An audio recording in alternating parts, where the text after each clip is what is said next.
Leon is possessed by a demon. Do not make eye contact. Sorry. Not with me, you idiot. With Sean. To expel a demon, summon a bigger demon. Canon capital strategies. I did this thing where I pretended the banana was the phone. That offer is very appealing. Did you know it was a microphone phone? FX is what we do in the shadows. All new Monday at 10 on FX. Stream on Hulu. Don't sing if you wanna live long. It has no use for your song. You're dead, you're dead, you're dead, you're dead and out of this world. You'll never get a second chance. Plan all your moves in advance. Stay dead, stay dead, stay dead, stay dead and out of this world. Shadows lost, baby. All right, baby.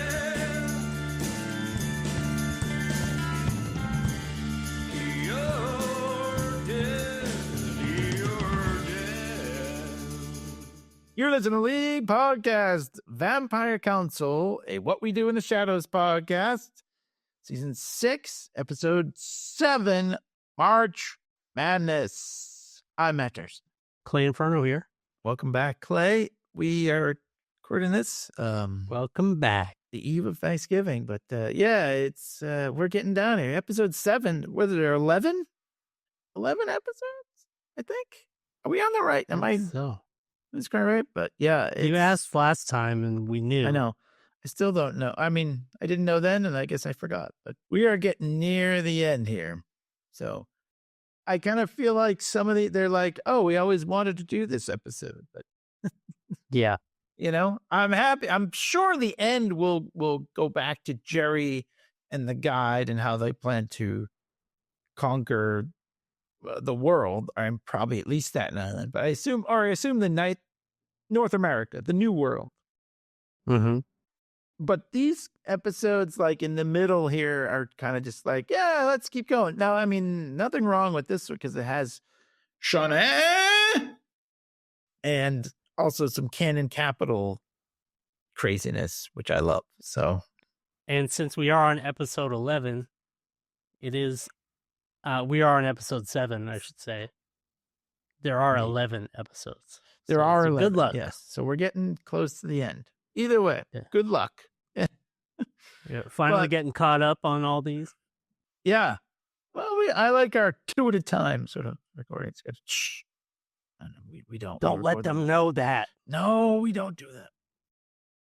But anyways, so this episode titled March Madness, and I know, Clay, you're not a sportsman necessarily, a sportsman. I'm like the Laszlo of the situation. Have you ever been in a March Madness pool? Ever in your life? I'll put it this way. I know what it is. But you never have like partaken, because you are talking to a 2-time champion. Now I'm talking about like a 30-year span between those 2 wins, but I have won 2 March Madness pools. Why don't you ask me if I've ever been in any kind of a sports pool? And Never? Can you guess what my answer is? You've never even, I mean, I'm assuming your answer is no. I've never gambled on sports. You've Don't never done follow like a sports. Super Bowl squares pool or anything like that, ever. When I was on Twitter, I like blocked certain words: Super Bowl, football, NFL, But I mean, Kelsey. like when you're working, Travis Kelsey. Kelsey is blocked. Yeah, I don't ever want to see. Quick plug. We're on League Podcast is on Blue Sky, the new Twitter. Yeah. But- Fuck Twitter. So I've gone over there, and I re-implemented all of those same Belichick, all these names I don't want to ever see on my social media pages. Okay.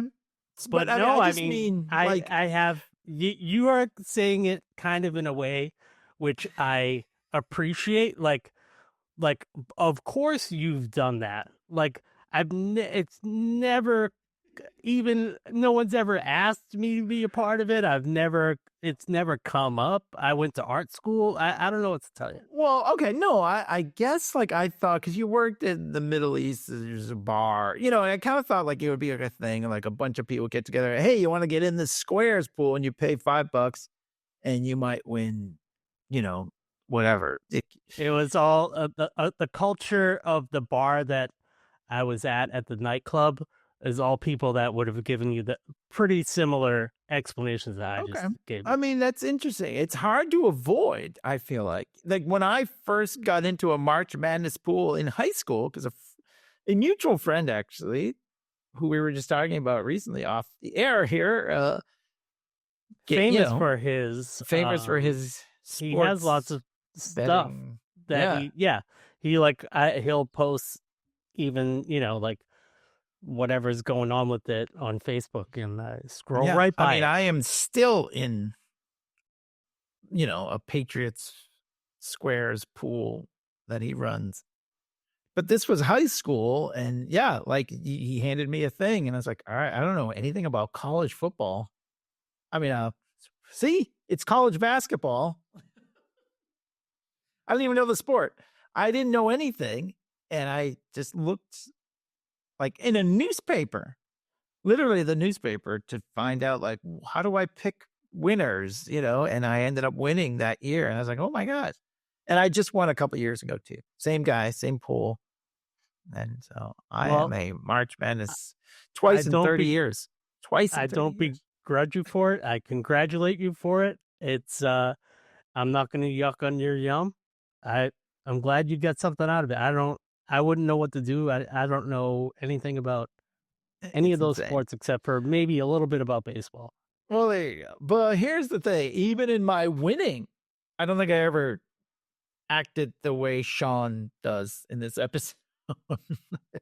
So, and I won like, a couple grand. So I was pretty excited. Well, really? Not in high school. You can win that much money? I thought you were saying you won like $50. Well, the first time I won like 100, and I thought that was life changing. Like when you're in high school and you win $100. Oh yeah. Oh my God, I am set for life. I have such a Dursin story. I was at Starbucks, and there was $200 bills on the ground. I picked it up. Whoa, that is awesome. $200. Yes. And then you just found on the ground at Starbucks? Bills. And then I was, so now this is exactly like our pre-show, because we were like, we should start talking. We should start talking about this story. Is so good. Yeah. I went to do my laundry. I can't believe it. Yeah, I went to do my laundry, and I ordered ahead, because that's the move. Even if you're in the store, that's the move, right? Absolutely. Yeah, even you're walking right there. Yeah. I go and I'm walking, and I'm like, I was like, what's that on the ground? Because I'm that kind of person that's like, what's that on the ground? I don't assume that it's money, or I just want to see whatever it is. You know what I mean? I don't have good eyesight. It's like, well, what is that? It's like somebody drop a napkin. Like, even if it was a napkin, I'd be like, oh, look, somebody dropped a napkin. I'll pick that up and throw it away. Yeah, sure, because you're a good man. I wouldn't go that far. I would recognize that it was a napkin and move on with my day. Keep walking. But I was like, holy shit. So I figured, I pictured ghosts, Laszlo's father outline of the person that had pulled their phone out of their pocket, and they had $200 in there, and it fell, and they didn't realize it, and they were long gone. And then I go, I need to snatch this up and then GTFO. You know what I mean? I need to get out of here. Right? Yeah. But I had ordered the coffee. So I had to go inside. So snatched it up. And I think this day I was wearing my, I don't know if you've seen me wear it, but it's like I have like a Joe's Garage, like the Joker wears, like a onesie thing. Yeah. Like a jumpsuit. Yeah. Like a jumpsuit thing. I took that, I jammed it in like my, my chest pocket. Sure. And then Then I go to the door, and then I'm kind of doing like a Larry David thing with the guy at the door. The guy at the door, I look down. He's got a firearm on him because he's a fucking cop. Oh. What? And the cop graciously opens the door for me. And I go, "Thank you very much, sir." I go over to my thing, calmly grab my coffee, and I left, exchanged pleasantries, waved goodbye to the cop, bye-bye, scooted my laundry up the hill with that hot $200 in my pocket. $200 richer. Oh my God, that is a great story.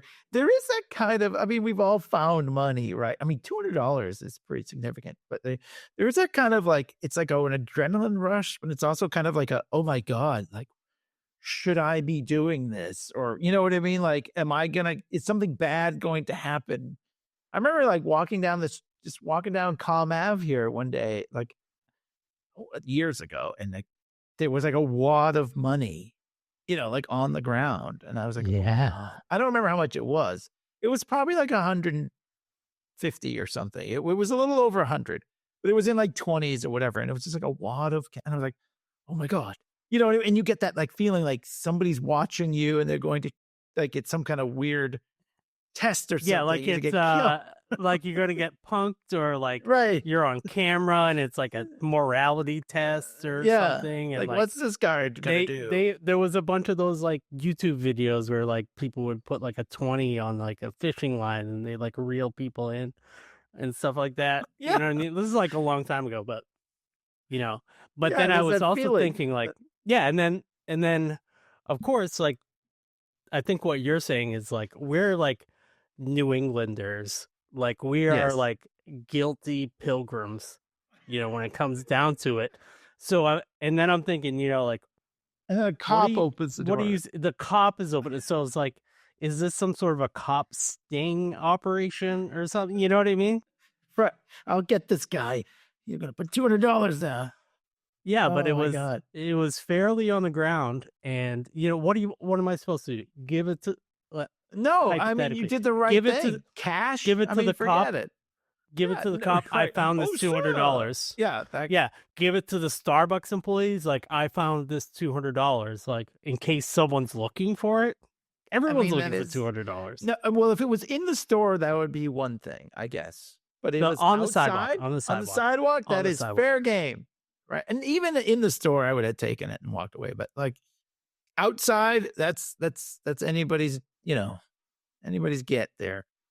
I remember I was in a restaurant recently and I saw someone drop like some cash. And I was kind of far away, so it would have been weird if I just ran over and grabbed it. But like, it was weird because then the guy came back. That's when you kind of were like, hey, that's the moral thing where you're like, hey, you just dropped all this money and you give it back to the guy and you hope the guy gives you 20.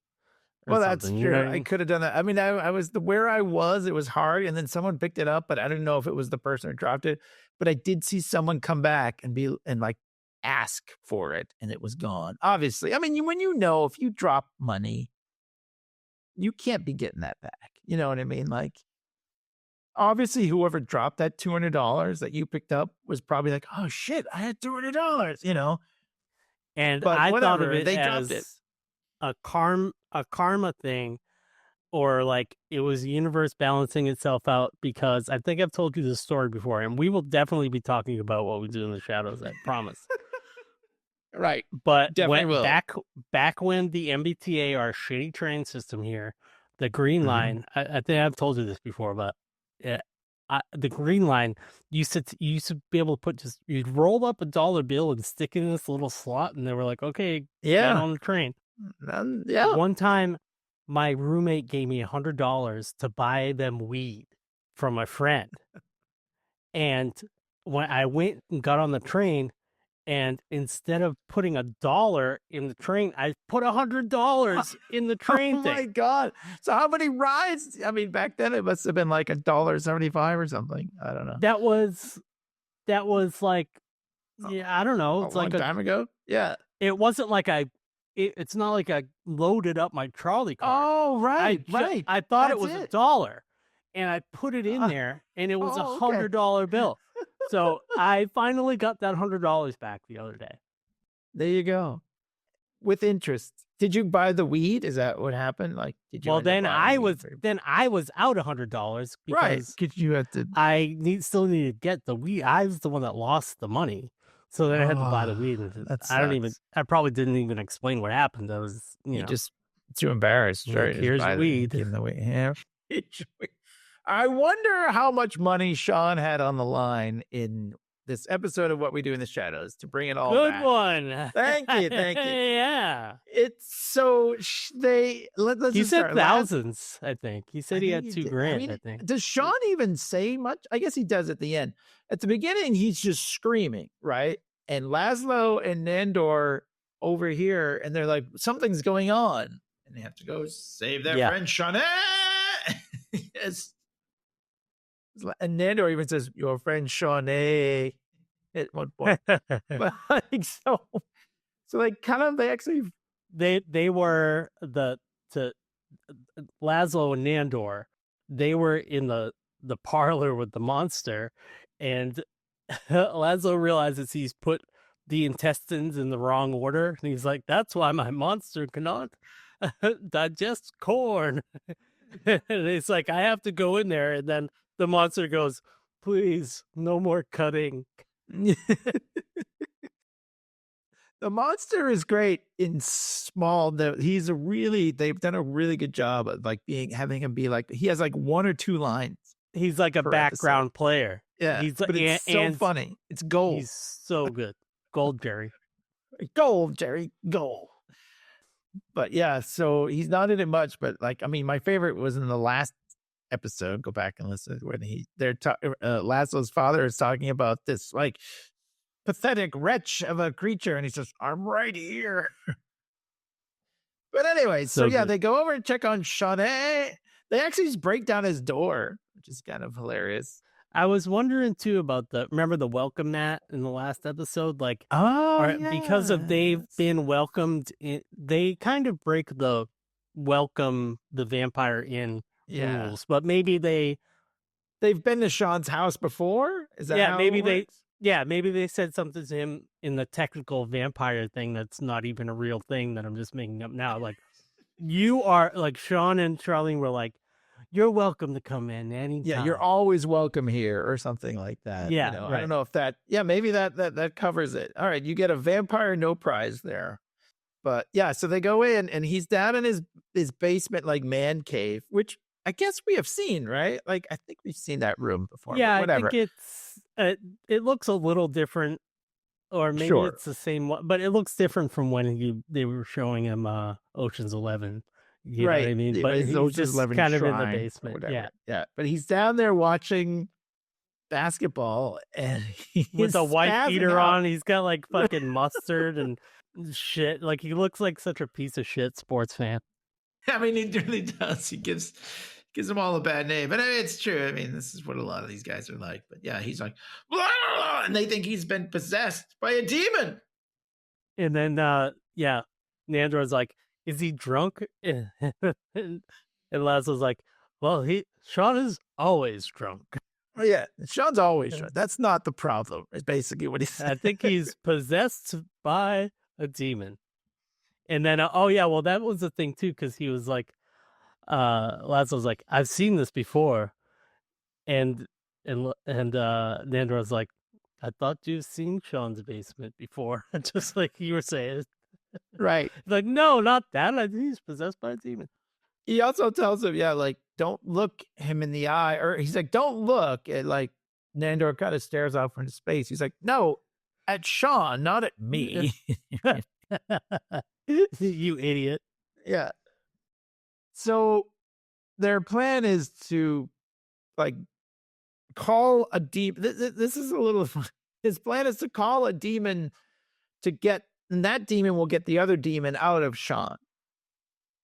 Yeah. It's like a weird strategy, but he says this is how you handle demon possession. Yeah, they do like a montage with the old paintings, and they say like, a demon is this or that, and then but and just like, it's usually a big red guy, sometimes with horns, sometimes without. And Laszlo's like, yeah, pretty much. And Charlene had gone down and been like, "I'm leaving. I'm going to like my sister's house. I can't do this every March. Yeah, basically, yeah. Every year, this happens. The big March Madness tournament.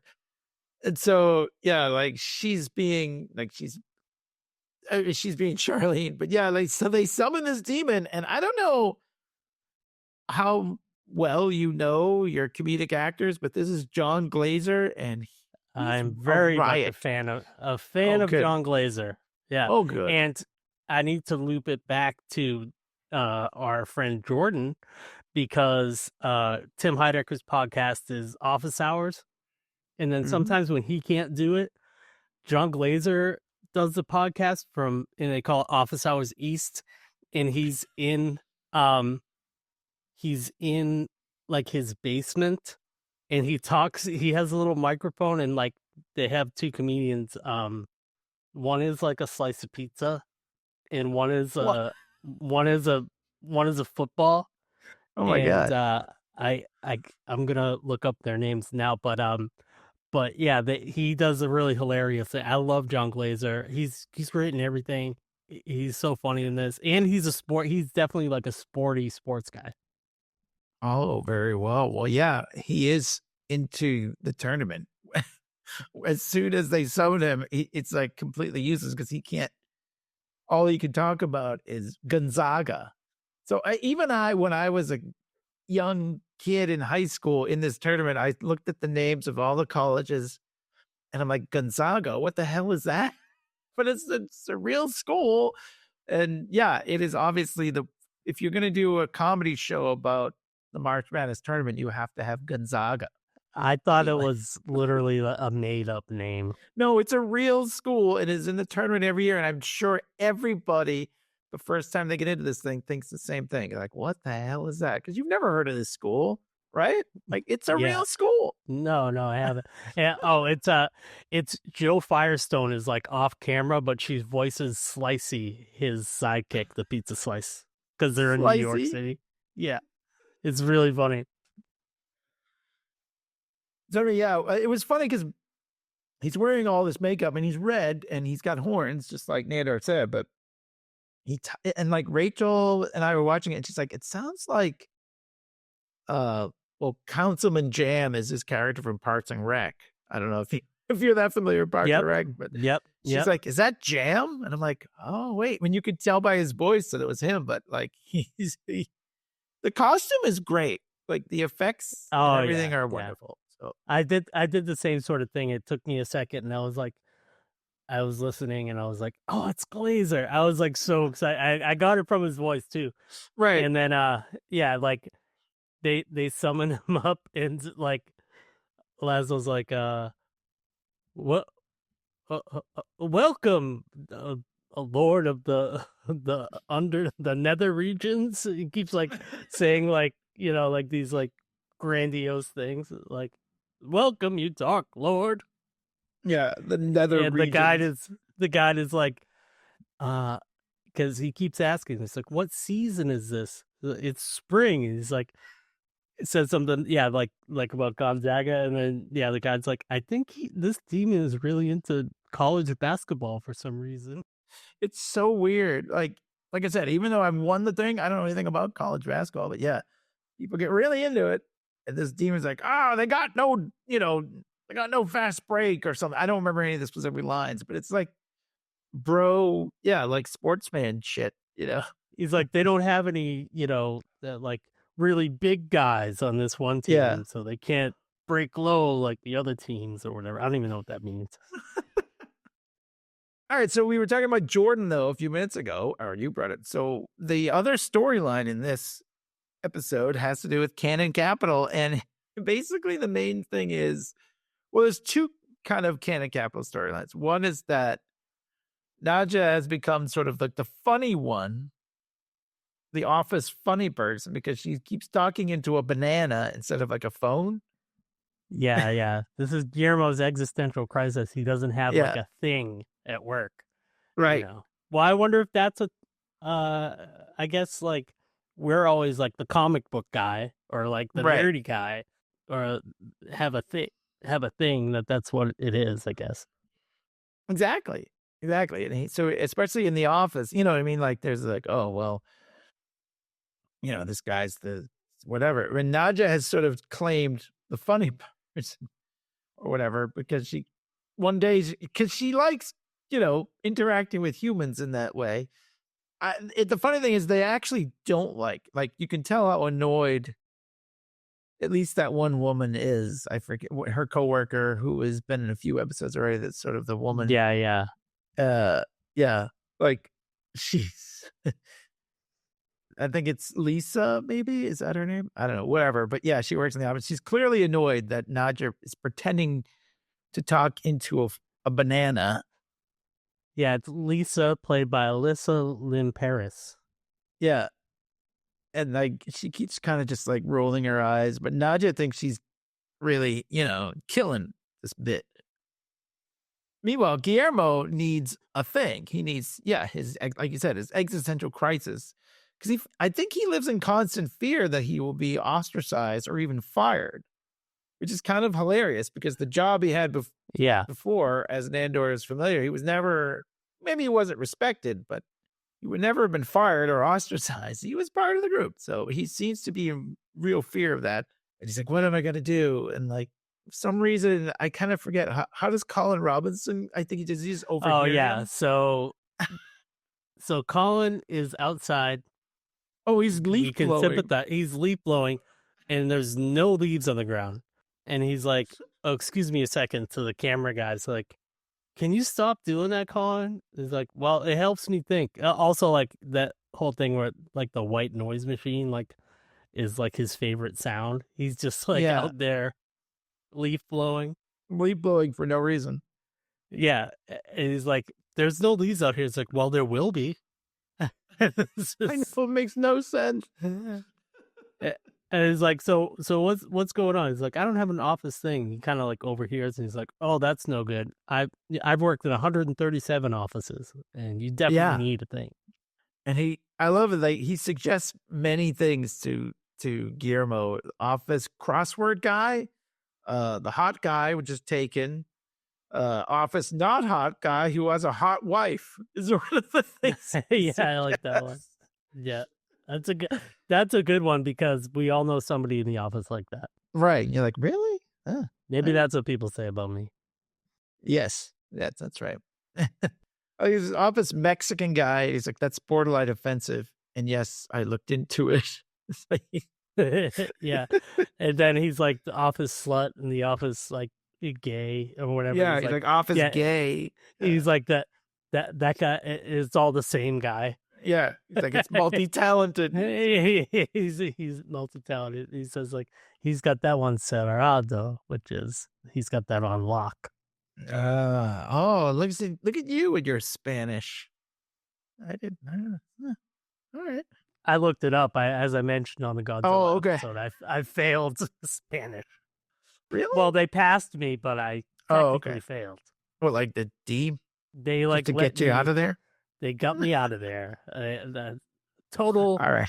Like unashamedly, the professor just said, "You know what?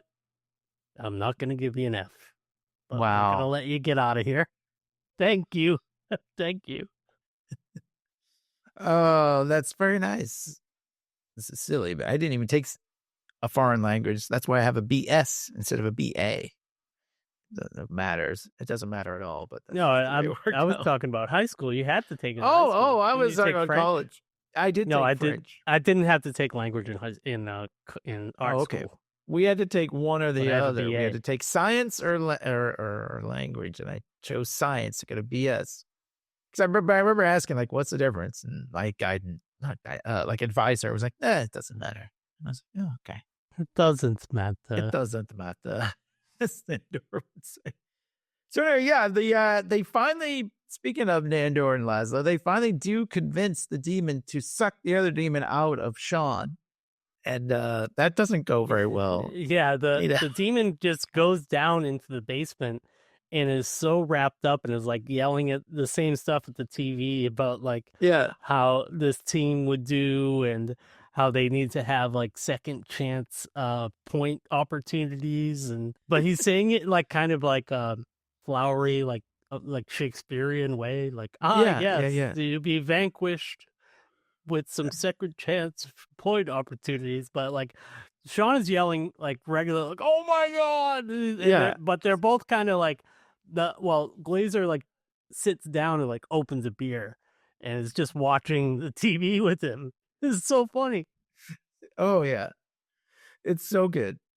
Yeah, but he finally does like suck the other demon out, and then when Sean is he basically like he has like a heart attack almost, not quite, but he doesn't. He's not possessed by a demon, so but he like roars at him, and then it doesn't work. So Laszlo's like, "Do it again, but louder." And then when he roars at him the second time, like he roars, but like this like snake head thing like pops out of his mouth, and then it's just like Sean is so engrossed in actual March Madness that it has no effect, except for that I guess he's maybe he's a little scared or whatever, and he like jumps up, or he's scared that he lost all this money because Glaser's like, "Oh yeah, this is like incoming from Sports Center, and like this team lost," and he's like, "No spoilers, I'm on a delay." And he realizes he's like, "Oh no, that like they are out. My Gonzaga or whatever is out." Like, and he's like, "Oh no!" And so then Sean like basically has like a minor heart attack. Yeah, well, they also definitely indicate that Sean is in ill health. So because all he does is eat like junk food and drink beer and everything. So like he's probably prone to these kinds of things. But and Nandor the whole time is like, "We should just kill him." And Laszlo's like, "That is our friend Sean." He's like, "Your friend Sean." But then he goes up and starts talking to Charmaine. That's what I like. He's kind of, I don't know. I thought something might be going on there, but then he actually just asks her about the guide, like how he should, Yeah, because he's like, what in El Canador, when a warrior is down, I would make it my duty to take care of the wives. And he's like, while Sean's in the hospital, because they do end up calling 911, Nandor like takes the trash out, but he's doing it like he did the janitor job. He takes the trash and just like throws the trash can in the street. But he's like sitting there with a blanket, and they're like watching really bad TV. He's like, they're watching. Really likes to watch TV where people are getting hurt. Yeah, they're watching Wipeout. Do you remember? I don't know if this. I don't think it would ever on streaming, so you probably would know. But I think it was on like TBS or something a few years ago. Yeah, I'm familiar with it, but yeah. All right. I used to watch when that stuff first came out, like American Gladiator and stuff. I was way into it, but this is different. This is literally people like just falling on their face. Like it's not like they're trying to do stuff like that, but they're kind of always meant to fail because you're not.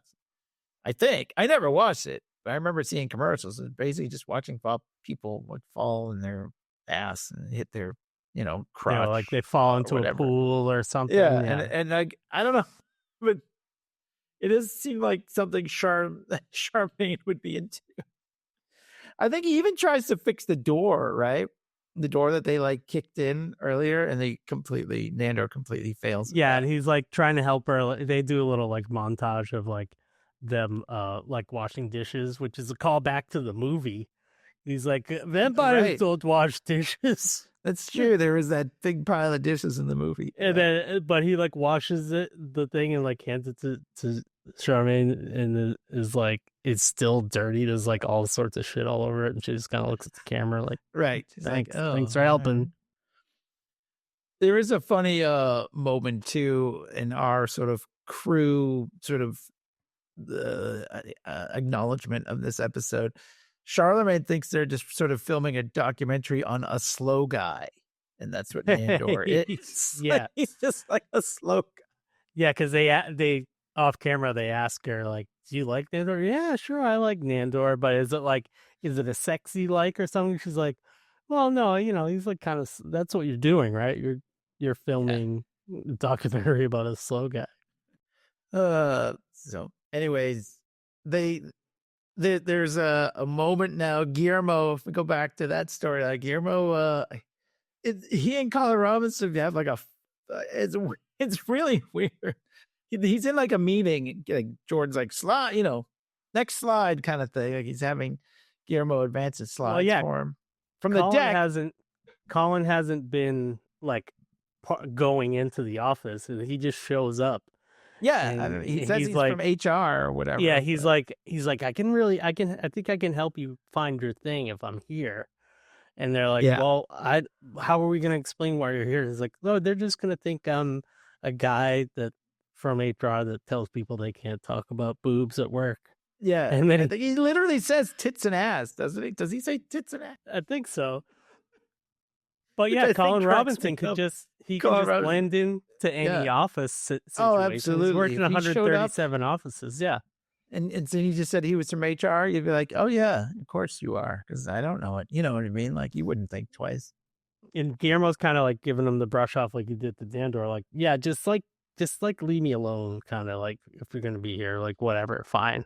Yeah, but like, and he wants him to get, because then Guillermo gets mad.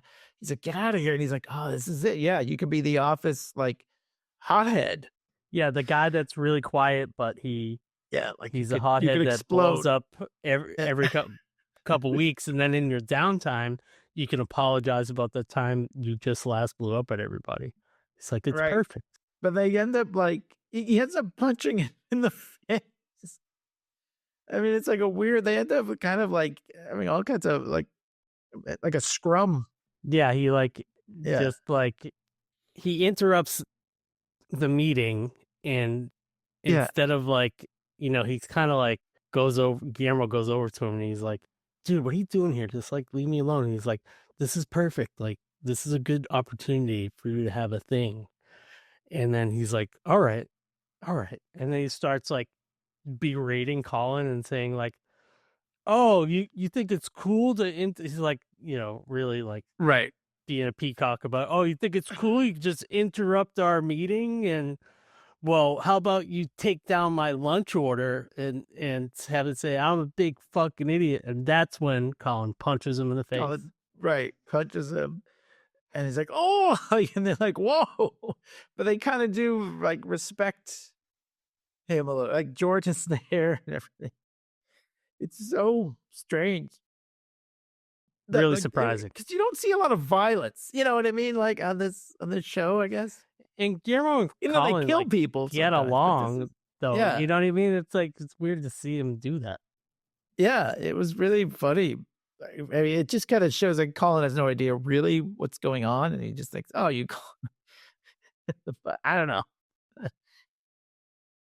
They end up on sort of like on the ground at one point, right? And they're just bunching each other. Like Colin is like whacking him around. But yeah, there's not really much else. Like that's kind of the storyline there. There's not like a deeper thing, I guess, except that like. Well, yeah, Guillermo had like gathered everybody around and is like, kind of forgiving Colin. He has a big black eye, and he's like, I want to talk to everybody about mental health. We don't know what kind of a day Colin's been having, and he's trying to smooth everything over. He's like, follow my lead. We'll get out of this thing. And then Colin punches him again, but that's when he's like, they really get into a huge fight. And not even a fight, he's just beating on him. I know he's just beating Colin gets dragged away. Yeah. And then his little confessional thing, he's like, I don't know what compelled me, but I just kept punching Guillermo. I kind of like felt lost fantastic again and again. Yeah. Yeah. It just couldn't help myself. So then Jordan calls Guillermo in because I think he thinks he's going to sue. And he's like, so we can all keep secrets around here, right? And like Guillermo obviously used to hide bodies, when he worked for Nandor. So he's the vault. But then he's like, yes, I'm a tight vault. And George is like, the vault, just vault. And he's like, they did it like that joke a couple times. It's really funny to me that Guillermo kept saying, I'm a tight vault. And that even in the background, like Jordan's like way in the background. He goes, it's just vault. But it's so weird. Yeah, because he goes, he was like, Jordan's like, as a gay POC being beat up in front of everybody, it's like, by a bald guy. He's like, I don't think the bald thing has anything to do with That's right. That is a But good line. he's It's like, oh, bald. he's like, yeah, and we just, if anyone's going to be calling lawyers, like, what are we talking about here? So now Guillermo has some leverage in the company over Jordan even. That's true. Yeah. And so Jordan's like, well, I have some sort of gray area SEC stuff that the company really shouldn't be involved with, but maybe I can have you, kind of, I think of setting it up for him to be the fall guy, like in Wolf of Wall Street, have like somebody somebody is like taking the real hit, like for when the SEC comes in and raids everything. He's like, I think, if you don't call a lawyer, I'll give you some more responsibility. But what his more responsibility is going to be a very illegal thing. Oh yeah, I'm sure. Guillermo seems down with that as long as he gets to be. That's his like thing in the office. My old job, I could keep a lot of secrets. And now he has an office thing, is keeping secrets. He's the guy who keeps secrets. He's the vault. He's the vault. The tight vault. It just vault. That was my favorite gag. He like yells from way. He's like way in his office, like in the background. It's perfect. So, anyway, meanwhile, so yeah, Sean is in the hospital. He actually does I like the doctor. He comes in and he's like, it wasn't a heart attack, but that could be coming. It was a mitocardial infarction. He said, did you just say fuck Sean? He's like, no, a mitocardial infarction. He's like, you said it again. Laszlo's like, I believe I know what's going on here. As one medical profession to another, he's been occupied by a demon, right? Yeah, and the doctor's just like, okay, whatever. But Sean and Laszlo have like a nice moment though. And I want to ask you this question as well. Not only about the March Madness, have you ever had Jersey Mike's? Yeah, there's one right by my house. Yeah, there's one not too far from here. And I have become quite a fan. I never had it before, like literally this year. And this thing opened up within the last year, and I've gone. Yeah. I got free sandwiches when they first opened up. They were like giving out coupons. I was like, okay, we got I'll a couple try of those. It. There's nothing more that I like than I'm kind of like Sean. I love an Italian sub loaded with everything, hots, pickles, Mike's Way. Yeah, you gotta get it. Well, I always get the chicken bacon ranch. So they don't offer that as like an option. It's always just chicken bacon ranch. But Rachel, my wife, who is my wife, gets it the Mike's Way, and they put all the juice and everything on there and whatever. And she likes to put the chips in the sandwich. Have you ever done that? Oh yeah, of course. Oh yeah, okay. You don't do that? I didn't until now, but I don't know. I mean, yeah, I've tried it, but I usually get a sub with a lot of lettuce, so there's already sort of a crunch in there. You're not getting an appropriate kind of sub for that. Like if you get like a chicken parm or like the chicken bacon ranch or whatever, like that's not the one you put chips in. But if you get like a cold cut kind of sandwich, put the chips in there. I mean, I don't do it every time. I see. No, I mean, I hear that's a thing. A lot of people do. But I think you need, because like something a little more dry. Yeah, like cold cuts. Oh, even though you're getting it Mike's Way. But anyway, so Sean orders the footlong too, right? Basically, that's a lot of sub. Well, yeah, they have a moment. He goes, Charmaine, would you give us like the room? Would you give us the room for a little bit? And Nandor has just stuck his hand in the biohazard thing that you put needles in. He's got his hand stuck in there, and she's definitely like now it's just like she's taking care of the little buddy. Like, okay, like Nandor, do you want to go get a snack? And he's like, yes. He's like, let's get this off your hand. Like, yes, and they leave, and then they have like a touching moment about Sean's like, my dad died young, my grandfather died young, there's nothing I can do about it, I'm gonna die young, and he's like, well, I want you to be around forever, Shawnee, or whatever kind of thing. And because so Nandor, before he woke up, it said like, this is what happens, humans don't live a long time, like vampires are immortal, but humans, they don't, their lifespan is short. He's like, this is maybe this is just Sean's time. Like this is it. They don't live long. And Laszlo's kind of hurt. Like Laszlo doesn't want Sean to die. So it's nice. But yeah, he's like, yeah, I don't think I'm going to live that long, but I want to enjoy the time while I'm here, basically. Yeah. And then he's like, did you go see Mike about that thing? It's like, yes, I did, Sean. He pulls out, it's not even a Footlong. It's like the party size sub. Huge. It's like a really long one. It's enormous. I usually just get the regular, what is it? I don't even know how they describe it. They don't even say Footlong, I guess. But well, yeah, there's like that they have like a large and a small, but that was like that was a comically bigger one. It was comically bigger. You're right. And he just starts chowing it down. He's like, I need to get this down as fast as I can before Charmaine gets. When she comes back. Yeah. But that's, I love it. It's really nice. It's a nice moment between them. I kind of didn't know if he was going to make him a vampire so he would live forever, but, that's not really something I think that they're supposed to do in the vampire lore, right? Maybe they will by the end of the season. I think with familiars, you'd be more likely to, but also, the doctor is like kind of said like he just needs to eat right and exercise. So they cut to them at the gym. Yes, and Laszlo is like, I'm going to be right by your side, Shawnee. Sean is running on the treadmill, and Laszlo is just like floating over the treadmill. But the treadmill's spinning. He's like, I'm going to be here this whole time. And it's like, there's so much stuff that Sean doesn't even notice. You know what I mean? He doesn't look down to see that that's happening. And then they kind of like, they're fooling around, and like, Laszlo's kind of like pushing him really hard. And he's like, pain is like, something leaving your body is like, is pee that too? Cause I just pained my pants. Yeah. I pained my pants. Oh, shut up! Great.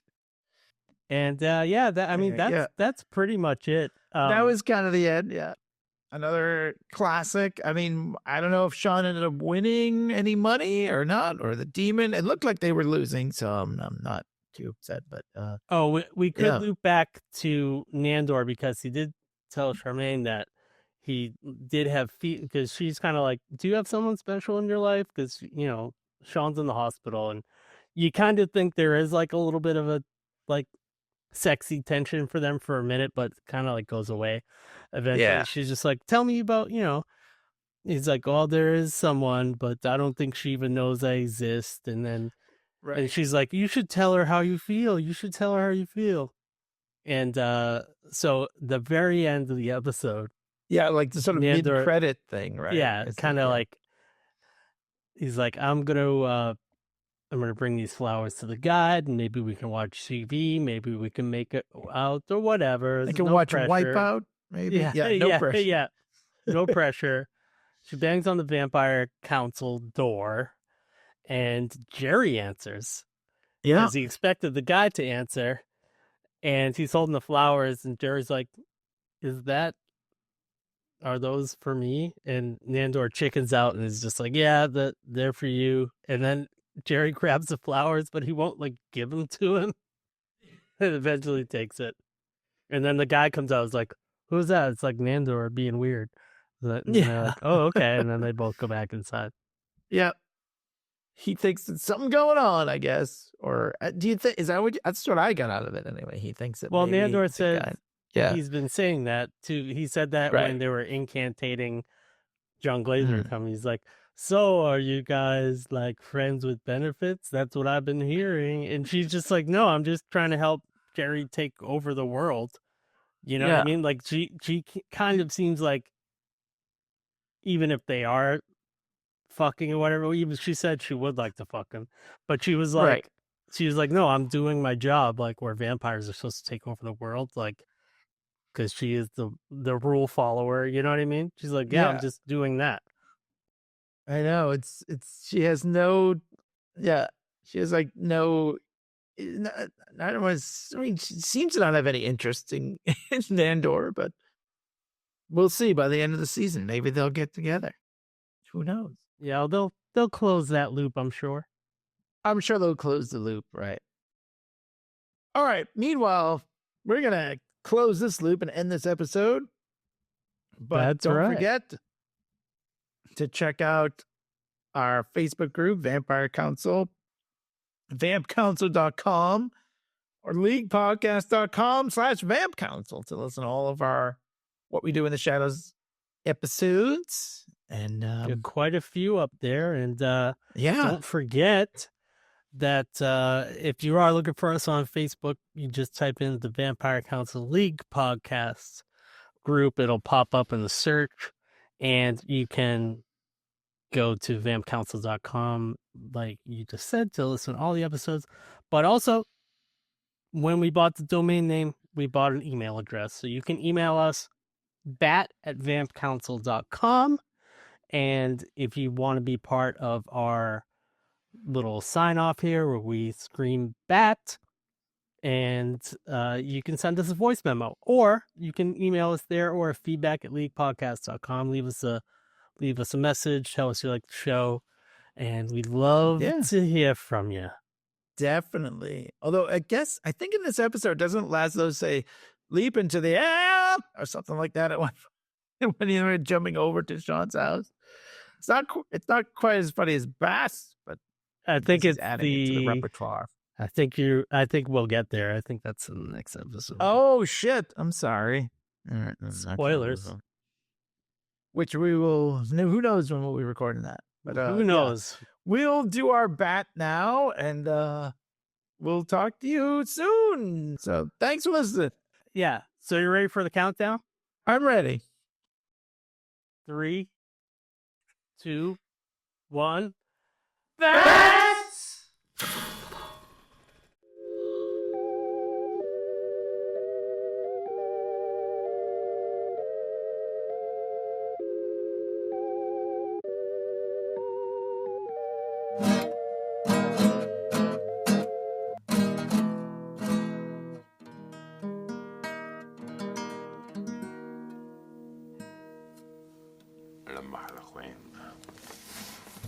It's one of the hardest guitar pieces in the world to play.